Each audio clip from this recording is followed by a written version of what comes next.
My issue is we now have an office that is terrified to do anything, and I don't know how to fix it. I don't know who can, and I don't know what to do. There's only one guy who can. I don't think he's going to do it anytime soon.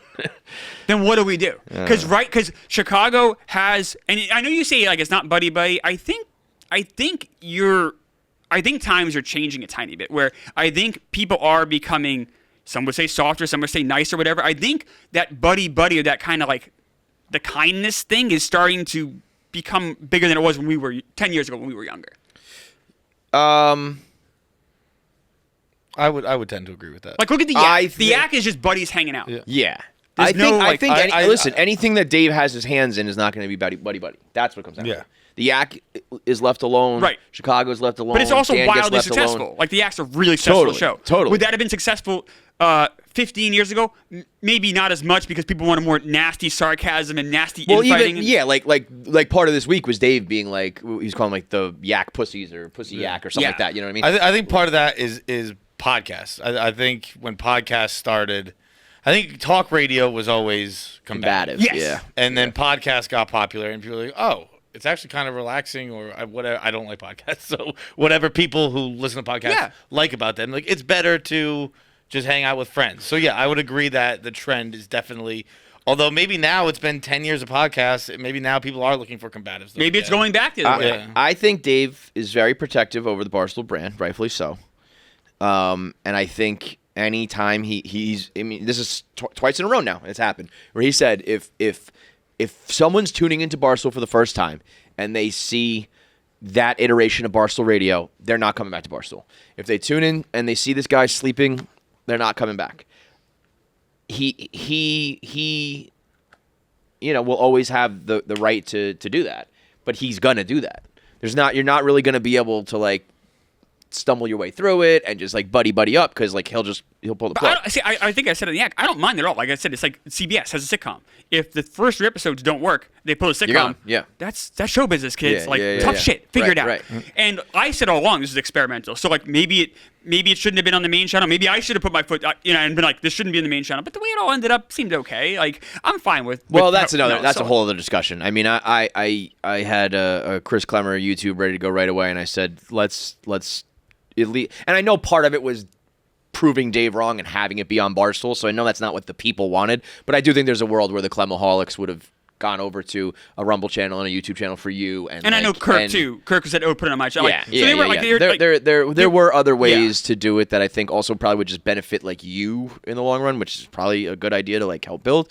But it's not going to be that. It's just wasted effort. It's just not going to be that place. It's going to be like sink or swim with, the knife, like the thing right on your neck, the like guillotine, every time. yeah. The guillotine right on your neck. The New York office right now, you're absolutely right. We are the epicenter for the drama. Like it is. Like I think Chicago would 100% agree with that. In fact, very gladly probably agree with that. Totally.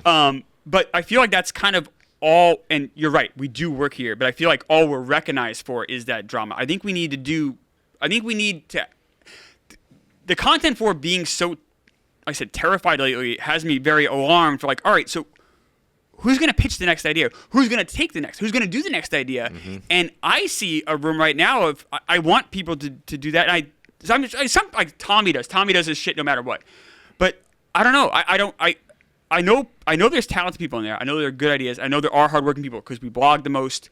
We do work. We show up. Believe it or not, people, we do show up. Oh, the office looks empty because we have a big fucking space. We have like 12 content people who work. They all left. They all went to Chicago. And not only that, but like, Jeff Hilo went, to LA. Like we lost a lot of people at once. Roan is very busy. He's busting his ass, but he's not in the office every day, like a lot of us are because he's busy.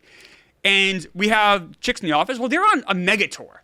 Like a lot of the people we have, Trent often, he comes in whenever he can. He busts his ass. But sometimes he's going and making zillions of dollars doing. I was going to say, so a lot of the they got other things to do with the Foreplay Boys. A lot of the people we have are busy doing big, giant stuff.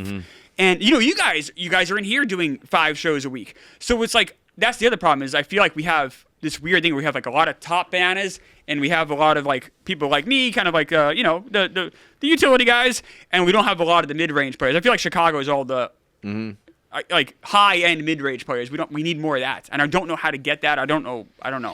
Yeah, I mean, it's not. There's not like a solution to it because it's always. I don't see that as a problem. I honestly. No, I was gonna say I don't think. I think that the minute that you stop worrying about that and just like, the only thing that is annoying is when it seems like, internet chatter matters. I think that's annoying. I think after my weekend of research, 20 minutes, I don't think there's any problem here at all. I think the way you're speaking makes me think that there's people a perception out there problem. think there is. Yeah. But like I think but like if you're out here, you're not like thinking like, oh, I'm getting a raise or like big money's coming my way or like or recognition, like, you know what I mean? Like, come to work and do it, but like there's for sure a perception is reality problem here. Yeah. From the outside looking in, from the inside looking out, like that is a problem. It's not like you're gonna like lose your job, but it's like a problem of like, I don't know. It's not very attractive, you know.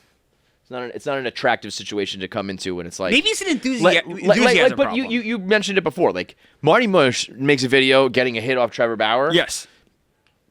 If that was certain people, it would be like at the top. Marty Mush is the Trevor Bauer. You get the reaction you kind of get. Like you can't like force it or change it.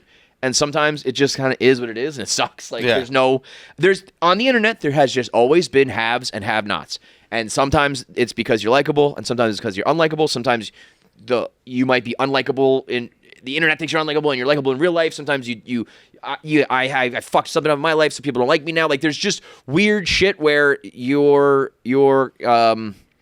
like reputation is kind of just like there. You know what I mean? That feels, I would imagine, for some of the people here, a bit like, you know, Sisyphusian. It's like, for what? You know what I mean? Like, you're not going to get the recognition or the money or the, you know, whatever. So, or, you know, even just like the tweets from the accounts and the support. So I do get where they're coming from. Do you think people I would tell here? you, though, like, it ain't changing anytime soon. I don't think there's an easy solution to it. So I side with him, like, don't worry about it. Just like go do shit.